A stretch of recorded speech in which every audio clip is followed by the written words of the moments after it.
Assalamualaikum warahmatullahi wabarakatuh. A very good day to all of you so watching this video. And in this video, I would like to show you how we can synthesize aspirin. So aspirin is a very old drug. I think now is about perhaps around 120 years. It was patented and sold commercially by Bayer around the early 1900s. So now today is 2021, is more than 120 years old, and it has been used as an analgesic. It is being used as antipyretic, which is fever reducing, and also anti-inflammatory. So it is considered as one of the NSAIDs, the non-steroidal anti-inflammatory drugs, like ibuprofen, like the naproxen as well. In the last 10 to 15 years, aspirin also has been used in reduced amount as an anti-platelet. Let's take a look at the synthesis of aspirin and its acetylation mechanism. So in this case, what we're going to do, we're going to start with salicylic acid. So we have here salicylic acid.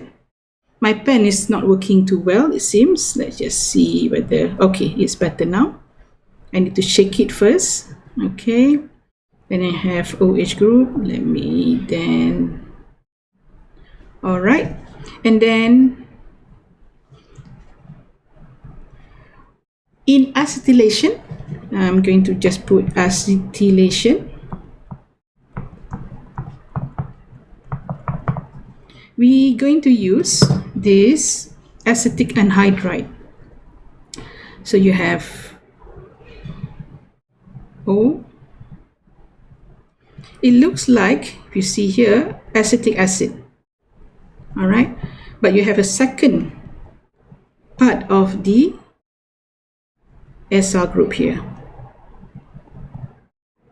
Okay, so this is salicylic acid, and this is acetic anhydride. Okay, these are the two components.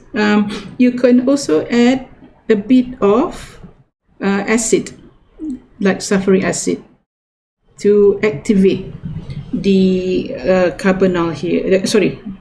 To activate the carbonyl here. But I'll show you in a bit the mechanism. So what we will get is okay,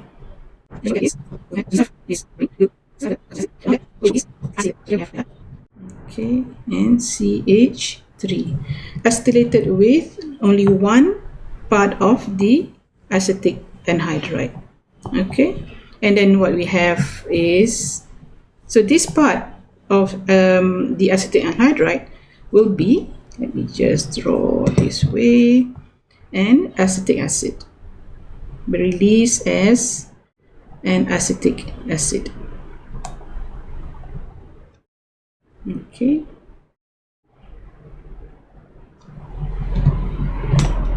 this is aspirin, this is acetic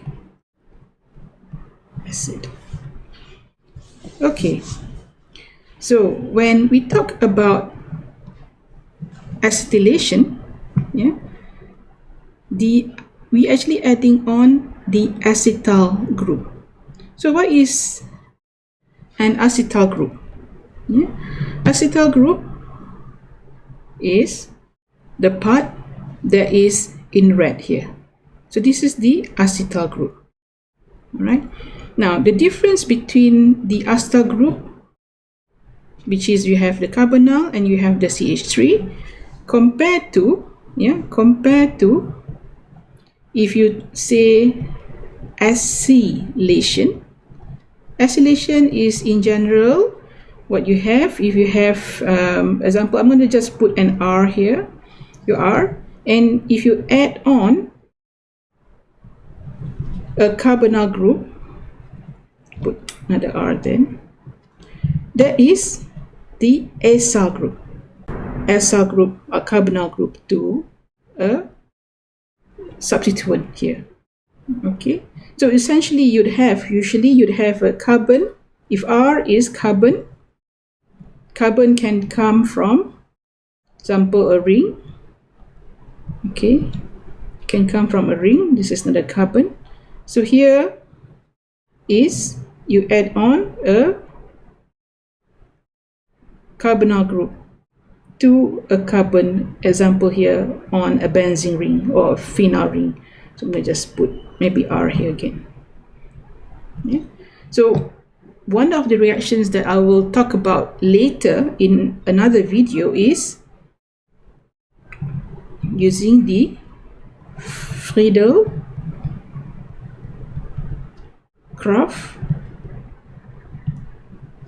acylation.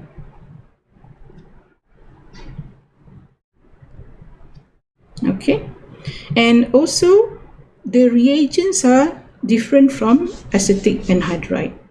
Okay, so there are differences in the carbon bond formation, differences in the mechanism between the acylation and the acetylation, differences also in the group. In general, the group may be similar, but acetylation is just simply adding on this acetyl group, the one in red. Yeah, but acylation you can add other groups. All right, so now let me then show you the mechanism of synthesis of aspirin. Okay, so in this synthesis of aspirin, I'm going to just write here synthesis of aspirin. Yeah, so now is the mechanism, how it works. So what happens is that firstly, the first step number 1, okay, the first step in this mechanism, in the carbonyl reaction, you see usually the first step is about activation of the carbonyl group. So when you have acetic anhydride,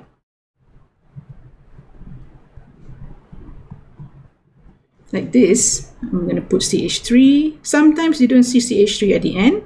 So without that, it means CH3, yeah, a methyl group. All right. And then what happens is that you would add acid as a catalyst, just a little bit of acid. Yeah. So what happens, you would have, right, just very simple.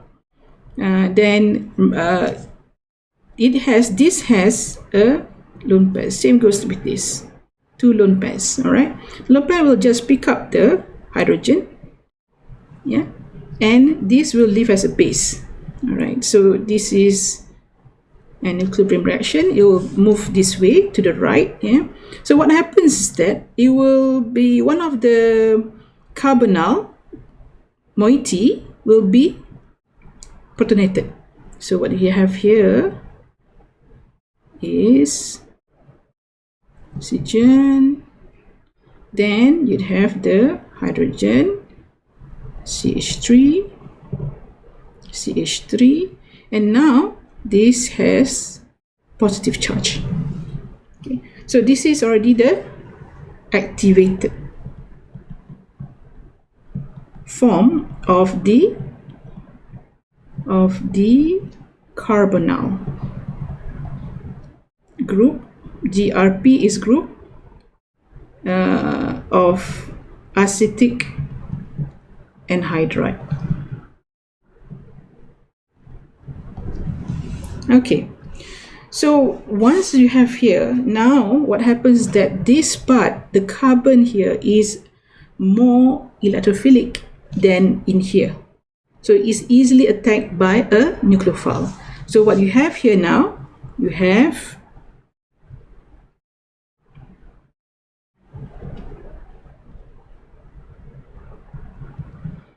then you have the OH group.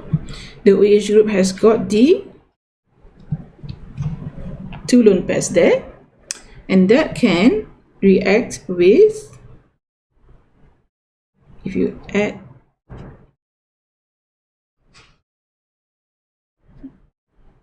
positively charged. So here that nucleophile now can attack the electrophile, and what happens is that this structure will open up. It will open up to become a tetrahedral structure. So this can go this way, and what will happen is that, so because the structure is big, I'm going to just replace this part of the molecule with an R. Okay, so simply just to show you the reaction, just focusing on what happens between this acetic anhydride with the alcohol only. So you have, I'm going to put here an R, O, and then H, and here I'm going to, because it's this side, all right, and here I'm going to just open this up. It's open, so this is a CH3, okay, and now this is the OH, all right, and here is the other side of the acetic anhydride, CH3. Yeah, okay, you can see now, because this is three bonded to three substituents, so this is positively charged. All right, so what happens then, let me then use a red pen. Since the you have just now here, this one I forgot to add, you have A minus, the base, so A minus can then pick up a minus can pick up a proton, and that goes back into the charge to neutralize it, more or less. Okay, so we'll go on to the next page. What we have now, after the base picked up the proton, we have a neutral molecule.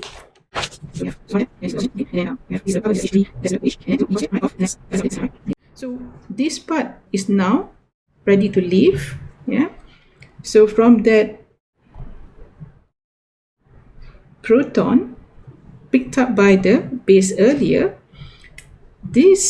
since this particular oxygen has got two lone pairs, again, it can then pick up a proton from the base, goes out again, okay, and to make it ready to leave. Yeah, this is going to be a leaving group because it's an acetic acid. All right, so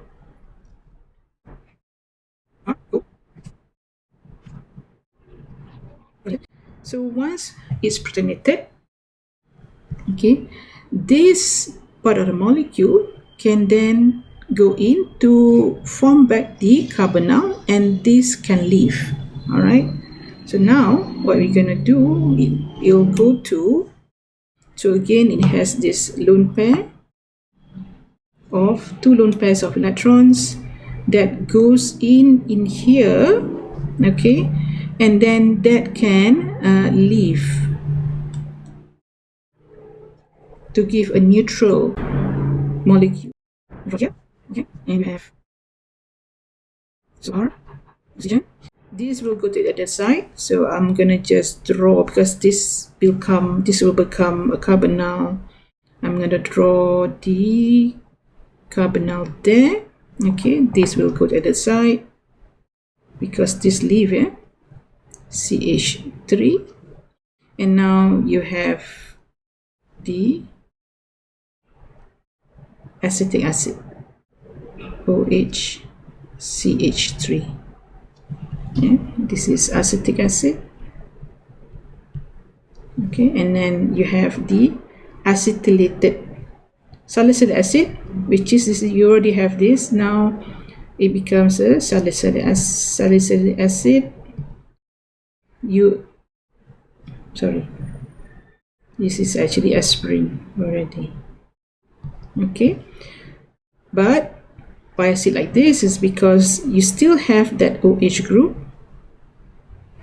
lying around, so it needs to have a base to pick up the proton.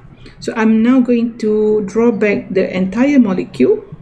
So I'm going to draw this R. So you have this base come and pick up the proton, and then the charge is neutralized to form a neutral molecule. And what you have here is the